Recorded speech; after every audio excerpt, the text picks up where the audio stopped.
আরে নিতাই, সেই সকাল থেকে দেখছি বেড়াটা বেঁধেই যাচ্ছিস। এখন যে বেলা ফুরিয়ে দুপুর হয়ে আসলো, কিন্তু তোর বেড়া যে আর বাঁধাই হলো না। আগে মোড়ল মশাই, আমি তো সকাল থেকেই কাজটা করে যাচ্ছি, কিন্তু বেড়াটা বানাতে যে আমার একটু বেশি সময় লাগছে। হয়েছে হয়েছে, তোকে আর এর জন্য সাফাই গাইতে হবে না। আমি জানি তোদের গ্রামের সব মানুষেরাই হলো কামচোর। কতক্ষণে কাজ ফাঁকি দেওয়া যায় সেই ধান্দাতেই থাকিস তোরা, নয়তো এই সামান্য একটা বেড়া বানাতে এত সময় লাগে। মোড়ল মশাই, আমাদের গ্রামের নামে কোনো বাজে কথা বলবেন না। এখানে কাজ করতে এসেছি আমি, আর আপনি আমার গ্রামকে নিয়ে বাজে কথা বলছেন। একটা কথা ভুলে যাবেন না, আমার গ্রামের মান সম্মান বলে অন্তত কিছু একটা আছে। আর এতই যখন আমাদের গ্রামের মানুষকে দেখতে পারেন না, তাহলে আমাকে কেন ডেকেছেন? এই বেড়া বানানোর কাজটা তো আপনি করলেই পারেন, তাই না? ওরে আমার মান সম্মান রে, করে খাস কাজ, তোদের আবার নাকি মান সম্মান? অনেক হয়েছে, এবার জলদি করে বেড়াটা বেঁধে ফেল, নয়তো তোর পারিশ্রমিক কিন্তু আমি কমিয়ে দেব। কি বললেন? আমার পারিশ্রমিক কমিয়ে দেবেন? ঠিক আছে, আমি এই চললাম। আমি আপনার কাজ করবই না, যা করেছি এটাই অনেক। আরে যা যা, তোর মতো এরকম কাজের লোকের অভাব এই গ্রামে কখনো পড়েনি। একটা কথা কান খুলে শুনে রাখ, ভাত ছেটালে কাকের অভাব হয় না, বুঝলে?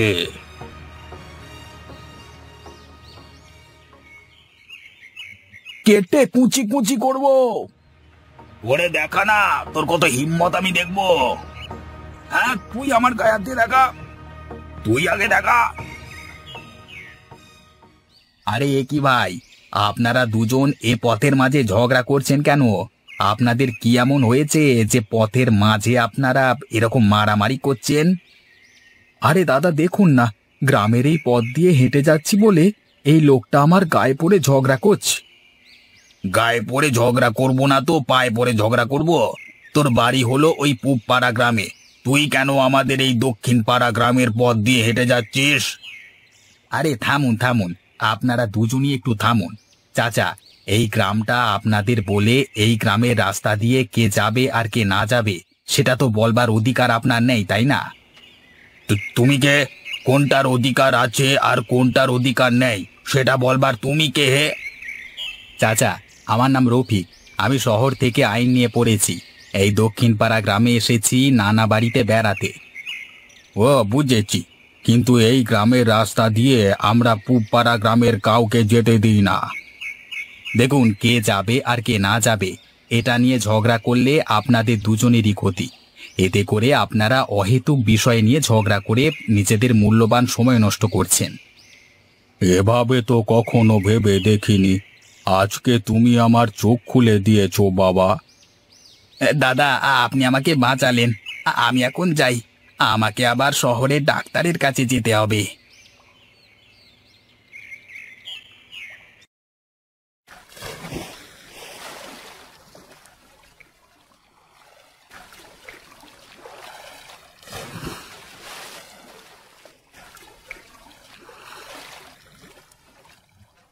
দেখেছিস ভাই সুরেশ, আজকে আমরা কতগুলো বড় বড় রুই মাছ আর কাতলা মাছ ধরলাম, কিন্তু একটা ইলিশ মাছও ধরতে পারলাম না।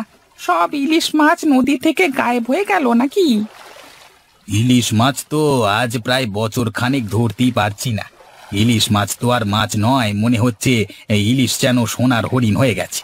একটা সোনার হরিণ জালে আটকা পড়লেই আমাদের ভাগ্য খুলে যেত ভাই।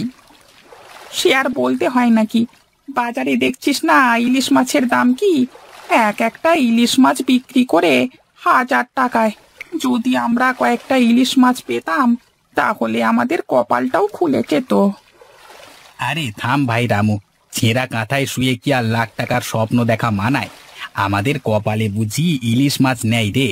যদি থাকতো তাহলে শুধু রুই মাছ আর কাতলা মাছই ধরা পড়তো না, সেই সাথে একটা বা দুটো ইলিশ মাছও ধরা পড়তো। হ্যাঁ রে ভাই, তুই ঠিক কথাই বলেছিস। এবার চল, শেষবারের মতো জালটা ফেলে মাছগুলো বাজারে বিক্রি করে আসি, চল।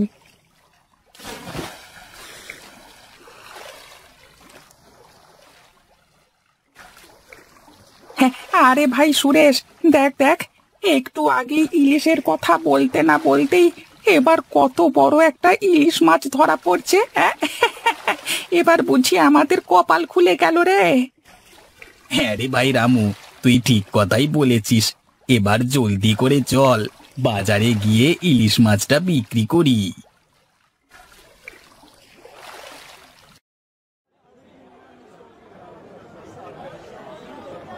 ওরে বাপ রে বাপ, কত বড় একটা জিনিস ধরা পড়েছে! এত বড় ইলিশ মাছ কে কিনবে? সে যাই বলো দাদা, এত বড় ইলিশ কেনার সাধ্য শুধুমাত্র আমাদের দক্ষিণ পাড়া গ্রামের মানুষেরই আছে। তুমি দেখে নিও, এই ইলিশ মাছ আমাদের দক্ষিণ পাড়াতেই যাবে। আমাদের পূব পাড়া গ্রামের মানুষ কি ভেসে এসেছে নাকি? দেখো, এই ইলিশ মাছ আমাদের পূব পাড়া গ্রামেই যাবে। না, আমাদের দক্ষিণ পাড়ায় যাবে। না, আমি বলছি এই ইলিশ মাছ আমাদের পূব পাড়া গ্রামে যাবে। এই ইলিশ শুধুমাত্র খাবে আমাদের পূর্ব পাড়ার গ্রামের লোকেরা। না, আমি বলছি দক্ষিণ পাড়ায় যাবে। বলছি পূব পাড়ায় যাবে। তবু একটা এক থাপ্পড় মারবো। মার না, গায়ে হাতটা দিয়ে দেখা, হাতটা কেটে ঝুলিয়ে দেবো। এই রে, কি থেকে যে কি হয়ে গেল! বাজারে সবাই তো দেখছি আমাদের একটা ইলিশ কেনবার জন্য একজন আরেকজনের সাথে ঝগড়া শুরু করে দিয়েছে। ওরে রামু, চল চল, ইলিশ নিয়ে এখনই পালাই, চল। হ্যাঁ রে, পালানো ছাড়া যে আর কোনো উপায় দেখছি না। আর এখন যদি না পালাই তাহলে দিন শেষে আমও যাবে, ছোলাও যাবে। এর যে বরং চল পালাই।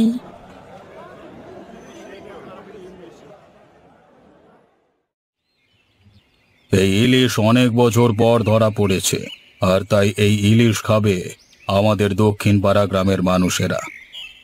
না না, এটা তো হতে পারে না। এই ইলিশ খাবে শুধু পূর্ব পাড়া গ্রামের মানুষেরা। এই যে মোড়ল মশাইরা, আপনারা দুজনে যদি বিচারের মধ্যে ঝগড়া শুরু করে দেন, তাহলে আপনাদের গ্রামের মানুষেরা কি বসে থাকবে? এভাবে তো ঝগড়া না থেমে উল্টে বেড়ে যাবে। আমাদের গ্রামের জেলেরা এই বড় ইলিশ মাছটা ধরেছে, তাই ইলিশটা শুধুমাত্র আমাদের গ্রামের মানুষেরাই খাবে।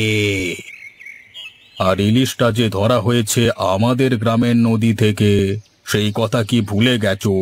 যেহেতু আমাদের নদী থেকে ইলিশ মাছ ধরেছে, তাই এই ইলিশ মাছ খাবে আমাদের গ্রামের মানুষেরা, ঠিক আছে? আরে আপনারা গ্রাম গ্রাম নিয়ে যুদ্ধ করা থামান। আমি আপনাদেরকে সুন্দর একটা বুদ্ধি দিচ্ছি। এই ইলিশ মাছ আপনারা দুভাগ করে নিয়ে যান, তাহলে আপনাদের আর ইলিশ নিয়ে ঝগড়া করতে হবে না। ঠিক আছে, কিন্তু আমাদের তবে মাছের মাথার দিক দিতে হবে। না না, তা হবে না, মাছের মাথা নেব আমরা। আরে থামুন আপনারা, আমি আপনাদেরকে নতুন একটা বুদ্ধি দিচ্ছি। আরে রাখো তো তোমার বুদ্ধি, তোমার বুদ্ধি তো প্রথমে কাজ করলো না। আরে না না, কি বুদ্ধি সেটা তো আগে বলো। আর সেই বুদ্ধিটা হলো, আপনারা এই ইলিশ মাছ দিয়ে বড় একটা হাঁড়িতে খিচুড়ি রান্না করবেন। এরপরে দুই গ্রামের মানুষ মিলে সেই ইলিশ খিচুড়ি খাবে। এতে করে কে ইলিশের কোন দিকটা খেলো সেটা বুঝতেও পারবে না, আর পূব পাড়া দক্ষিণ পাড়া করে ঝগড়াও হবে না, বুঝলেন? তাই করো, এই ইলিশ দিয়ে তাহলে খিচুড়ি রান্না করো করো। আহা, দুই গ্রামের ইলিশ মাছ দিয়ে রান্না হচ্ছে খিচুড়ি। আহা, কি সুন্দর ইলিশ খিচুড়ির ঘ্রাণ রে বাবা! মনে হচ্ছে আমাদের গ্রামের ইলিশ খিচুড়ি রান্না করছে, তাই তো সুগন্ধ বের হচ্ছে। আরে না না, আমাদের গ্রামের বাবুর্চিরা এই খিচুড়ি রান্না করছে, তাই এত মজার ঘ্রাণ বের হচ্ছে। না, এটা আমাদের গ্রামের বাবুর্চি। আরে না না, এটা আমাদের গ্রামের বাবুর্চি। এই যে মোড়ল মশাইরা, এবার আপনারা ঝগড়াটা থামান। আমি বলছি, এই খিচুড়ি কোন বাবুর্চি রান্না করছে? আমাদের গ্রামের বাবুর্চি, তাই না? না না, এই বাবুর্চি আমাদের গ্রামের, তাই না? আরে আমি বলছি, এই বাবুর্চিরা হলো আপনাদের দুই গ্রামেরই। দুই গ্রামেরই সেরা সেরা বাবুর্চিরা মিলে ইলিশ মাছের খিচুড়ি রান্না করছে, তাই এত মজার ঘ্রাণ বের হচ্ছে। এখন আপনারা দুই মোড়ল মশাই যদি মিলেমিশে কোনো কাজ করেন, তাহলে দেখবেন আপনাদের সেই কাজও খিচুড়ির মতো অনেক ভালো হবে। আরে তাই তো, তুমি তো ঠিক কথাই বলেছ। এসো বন্ধু, আজ থেকে আমরা মিলে গেলাম। হ্যাঁ বন্ধু, আজ থেকে আমরা দুজন একসাথে কাজ করব। আর কখনো এক গ্রামের মানুষ অন্য গ্রামের মানুষের সাথে ঝগড়া করব না। আরে বাহ, দুই গ্রামের দুই মোড়লকে একসাথে খেতে দেখে তো আমার খুব ভালো লাগছে। আজকে দুই গ্রামের এক ইলিশ মাছের কারণে তারা সবাই আজ এক হয়ে গেছে। এটা দেখতে আসলেই অনেক ভালো লাগছে। এতদিন তো দক্ষিণ পাড়া গ্রামের সাথে পূর্ব পাড়া গ্রামের মানুষের সাথে ঝগড়া লেগে থাকতো। তারা সব সময় একজন আরেকজনের সাথে ঝগড়া মারামারি করত। কিন্তু এখন দুই গ্রামের একটা ইলিশ মাছ আজ তাদের সবাইকে এক ছাতার নিচে নিয়ে এসেছে। এটা দেখতে আসলেই বেশ ভালো লাগছে। হেবি হয়েছে খিচুড়ি, দারুণ করে দেবো।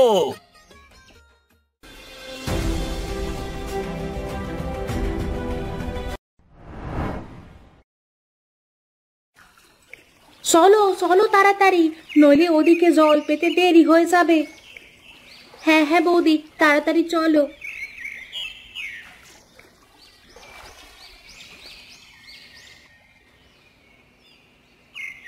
কোথায় যাচ্ছ তোমরা?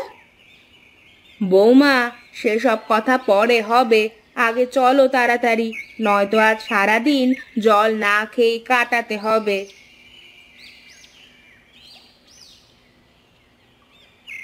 দিন মা, আপনার কলসিটা দিন, আমি ভরে নিচ্ছি। কি গো সরলা কাকিমা, বৌমাকে এখনো কিছু শেখাওনি নাকি? ও জানে না এখনো? আসলে বেশি দিন বিয়ে হয়নি তো, এত কিছু বলা হয়নি এখনো। বাছা, তুমি সরে যাও মা, তোমার শাশুড়িকে জল নিতে দাও তাড়াতাড়ি। এই জল আর খুব বেশিক্ষণ নেওয়া যাবে না কো। কি কেন, সব তোমার শাশুড়ি তোমাকে পরে বুঝিয়ে দেবেন। এখন সরে যাও মা, তোমাদের পেছনে আরো সবাই আছে। আহা গো বাছা, এতক্ষণ দাঁড়িয়ে থেকে থেকেও জল পেলে না গো? খেয়ে পেয়েছ নাকি বৌমা? ওকে আমরা কেউ জল দিতে পারবো না। কিন্তু কেন মা, ওনার অবস্থা দেখুন, এই ভরা পেট নিয়ে তখন থেকে দাঁড়িয়ে দাঁড়িয়ে একটুও জল পেলেন না। আমাদের থেকে অনেক বেশি ওনার প্রয়োজন জলের। হ্যাঁ আমি জানি, কিন্তু আমাদের কিছু করার নেই। আমাদের মধ্যে কেউ যদি জল দেয়, তাহলে আমাদেরই আগামী 7 দিন জল জুটবে না। মানে এইসবের মানে কি? সে অনেক ব্যাপার, বাড়ি চলো বলছি সব।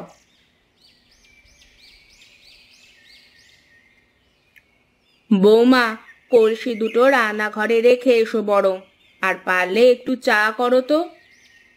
হ্যাঁ মা, আনছি, আপনি বসুন। জল দেব? আপনি তো হাঁপিয়ে গেছেন। না না, সে ঠিক আছে, সমস্যা নেই, ওরকম আমার অভ্যেস আছে। তুমি যাও।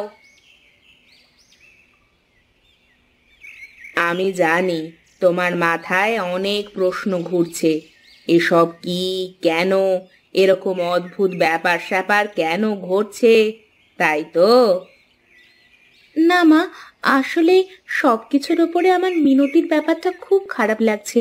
ও তো একা নেই, ওর শরীরে অন্য একটা প্রাণ আছে। সেখানে দেখে জল দেওয়া নিয়ে এত সমস্যা, এটা ঠিক মেনে নিতে পারছি না। হ্যাঁ জানি বৌমা, কিন্তু কি বলো তো, একদিন জল না খেলে ওর হয়তো কষ্ট হবে ঠিকই, তবে ওর প্রাণ সংশয় কিন্তু হবে না। কিন্তু আজ যদি আমরা কেউই ওকে জল দিতাম, তবে কিন্তু ওর প্রাণ সংশয় ঘটতে পারত। কিন্তু কেন, কি হয়েছিল মা? শোনো তাহলে, আমার শাশুড়ি মা আর দিদা শাশুড়ির থেকে শোনা এই গল্প। এক ভোরে একজন ক্লান্ত পরিশ্রান্ত জাদুকর আসে। পাথুরে একটা গ্রাম, জলকষ্ট অন্ন কষ্টে ভরা। ক্লান্ত জাদুকর একটা বাড়ির সামনে এসে অজ্ঞান হয়ে যায়। সেই বাড়িতে একটা ছোট্ট মেয়ে তার বাবার সাথে থাকতো। মেয়েটি বেরিয়ে আসে। সে ওই জাদুকরের সেবা শুশ্রূষা করে জাদুকরকে সুস্থ করে তোলে। মেয়েটিকে আস্তে আস্তে জাদুকর খুব ভালোবেসে ফেলে। স্নেহ মমতা সব মিলেমিশে জাদুকরের যেন গাঢ় পিতৃস্নেহ গিয়ে পড়ে মেয়েটির ওপর। জাদুকর ওদের বাড়িতেই থেকে যায়। ধীরে ধীরে ওই পাথুরে গ্রাম জাদুকরের জাদুতে সুজলা সুফলা হয়ে ওঠে। জায়গায় জায়গায় পুকুর, কুয়ো, হাতকল সব তৈরি করে দেয় সেই জাদুকর। গ্রামের সকলের জলকষ্ট, অন্নকষ্ট সব শেষ হয়ে যায়। তারপর কয়েক বছর পর সেই মেয়েটির বিয়ে ঠিক করা হয়। পাত্র মেয়েটির থেকে বয়সে অনেক বড় ছিল। জাদুকর মেয়েটির বাবাকে বলে যাতে এই বাড়িতে মেয়েটির বিয়ে না দেওয়া হয়। এই কথা গ্রামে জানাজানি হতেই গ্রামের লোকজন জাদুকরকে অনেক অপমান করে। জাদুকর সব চুপ করে সহ্য করে, কাউকে কিছু বলে না। মেয়েটির বিয়ে হয়ে যায়, কিন্তু তার কয়েক সপ্তাহের মধ্যেই মেয়েটির মৃত্যু হয়। কেউ বলে শ্বশুর বাড়িতে জ্যান্ত পুড়িয়ে মারা হয়েছে, কেউ বা বলে আত্মহত্যা করেছে। মরার সময় নাকি তাকে এক বিন্দু জলও কেউ দেয়নি। এই শুনে জাদুকর ক্ষেপে ওঠে, আর তার জীবনের সেরা জাদুটা সে করে। যে গ্রামকে সে অন্ন কষ্ট, জলকষ্ট থেকে মুক্তি দিয়েছিল, সেই গ্রামের ওপরেই জাদু করে সে। যে গ্রামের কোনো পুকুর, কোনো দিঘি বা কুয়োর জল কেউ পান করতে পারবে না। গ্রামের কোনো বাড়ির পুরুষ কোথাও থেকে পানীয় জল নিতে পারবে না। একমাত্র একটা হাতকলের জল দিনের একটা সময় চালু থাকবে, যেখানে নির্দিষ্ট একটা সময় জল আসবে। পরিবারের মহিলারা এসে সেই জল নিতে পারবে, কিন্তু যার যার নিজের জল নিজেকেই নিয়ে যেতে হবে। কেউ যদি কাউকে নিজের জল দান করে, তবে গ্রামের ওই একমাত্র কলটাও জল দেওয়া বন্ধ করে দেবে। টানা 7 দিন গ্রামের কোথাও পানীয় জল পাওয়া যাবে না। এসব তো শোনা গল্প, কেউ কখনো চেষ্টা করেনি এসব যাচাই করার? হ্যাঁ, করেছে 2 বার। গ্রামের 2 জন মোড়ল চেষ্টা করেছিল নতুন কুয়ো করার এবং তার সাথে এসব বাধা নিষেধ ভাঙার। ফল হয়েছিল মারাত্মক। জ্যৈষ্ঠ মাসের তপ্ত গরমে 10 দিন ধরে জল বন্ধ ছিল। কারুর বাড়িতে এক বিন্দু জল ছিল না। 2-1 জন পুকুরে নেমে জল খেতে গিয়েছিল, তারা ওই জলেই তলিয়ে গিয়েছে। কি সাংঘাতিক! সেজন্যই বলছি বৌমা, এ গ্রামে এসব নিয়ে কখনো কথা বাড়িও না, তাতে ফল ভালো হয় না। আচ্ছা মা, এই দুর্গতি থেকে মুক্তির কি কোনো উপায় নেই? হ্যাঁ, আছে। কি উপায়? সেই মেয়েটির বাড়ির সামনে একটা কল ছিল। কোনো পূর্ণিমার রাতে জন্ম নেওয়া মেয়ে পূর্ণিমার রাতেই যদি ওই কলের কাছে এসে ওই কলের জল পান করে, তবে এই গ্রামে আবার সব ঠিক হয়ে যাবে। তবে ওই মেয়েটির বয়স আগে 13 মাস হতে হবে। তাহলে আজ অবধি কেন হয়নি? কারণ আজ অবধি সেরকম কোনো রাতে কোনো মেয়ে জন্মগ্রহণ করেনি, তাই এই জন্মগ্রহণ স্বাভাবিকভাবেই হতে হবে, তবেই সম্ভব, নচেত নয়। আর আজ অবধি অনেকেই চেষ্টা করেছে, কিন্তু কেউই এখনো সফল হয়নি। সবাই বলে ওই জাদুকর নাকি আজও তার মেয়ের জন্য অপেক্ষা করে রয়েছে।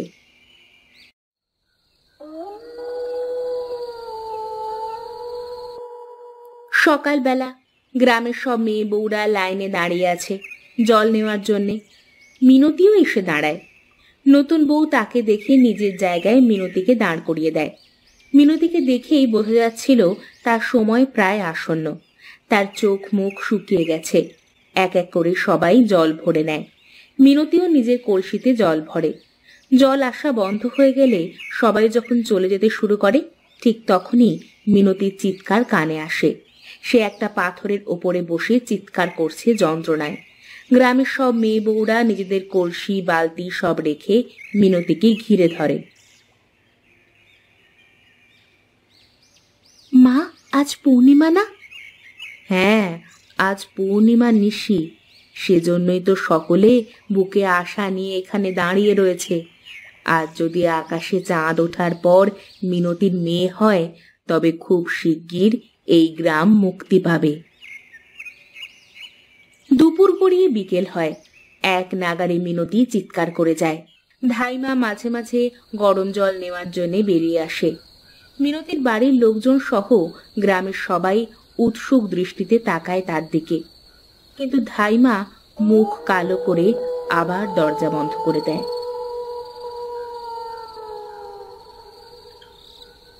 মেয়ে হয়েছে, সবাই শুনে হই হই করে ওঠে। আমাদের গ্রামটা এবার মুক্তি পাবে, আর কটা দিনের অপেক্ষা শুধু। 13 মাস পর মিনতি নিজের মেয়েকে নিয়ে পূর্ণিমার এক রাতে সেই বাড়িটির সামনে গিয়ে দাঁড়ায়। তার সাথে নতুন বউ এবং মিনতির স্বামীও রয়েছে। বাড়ির দরজার সামনে একটা হাত কল রয়েছে। বহুদিনের অব্যবহারে কলটির গায়ে জং ধরে গেছে। মিনতি, তুমি তোমার মেয়ের হাতটা ওই কলে ছোঁয়াও। আমার মেয়ের কোনো ক্ষতি হবে না তো গো? এটুকু ঝুঁকি আমাদের নিতেই হবে বলো। এই বছরে এই গ্রামে তো কোনো মেয়ের জন্ম হয়নি। তোমার মেয়ের কোনো ক্ষতি জাদুকর করবেন না। মিনতি একবার তার কোলের মেয়ের দিকে তাকায়। সে খিলখিল করে হাসছে। তার মেয়ের হাতটা একবার কলের গায়ে ছোঁয়ায়। তারপর মিনতির বর হাত কল দিয়ে জল বের করে। মিনতি সামান্য একটু জল মেয়ের মুখে দিয়ে দেয়, আর ঠিক তখনই ওই জলের কলটা ধীরে ধীরে মাটির নিচে চলে যায়। তারপর সেখানে কিছু সাদা সাদা ফুলকি উড়ে ছড়িয়ে যায় সারা গ্রামে। গ্রামের সমস্ত জলাশয়ের মধ্যে সেই ফুলকিগুলো মিশে যায়। আচ্ছা, কিছু কি পরিবর্তন বুঝতে পারছো কেউ? একবার একটু দেখা যাক বড়। চলো, এই কলের কাছে আমরা যাই। যদি সেই কল থেকে জল পড়ে তাহলেই বুঝতে হবে সব বিপদ কেটে গেছে।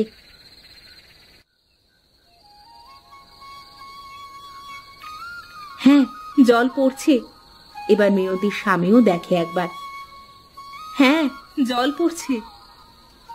এতদিন গ্রামের কোনো পুরুষ এই কল ছুঁতে পারত না। এর মানে আমাদের গ্রাম সাপ মুক্ত হলো, তাই না নতুন বউ? হ্যাঁ মিনতি, হ্যাঁ, তোমার মেয়ের ওপর জাদুকরের দয়া হয়েছে, আর এই গ্রাম তাই সাপ মুক্ত হয়েছে। আজ থেকে এই গ্রামে আর কারোর জলকষ্ট হবে না।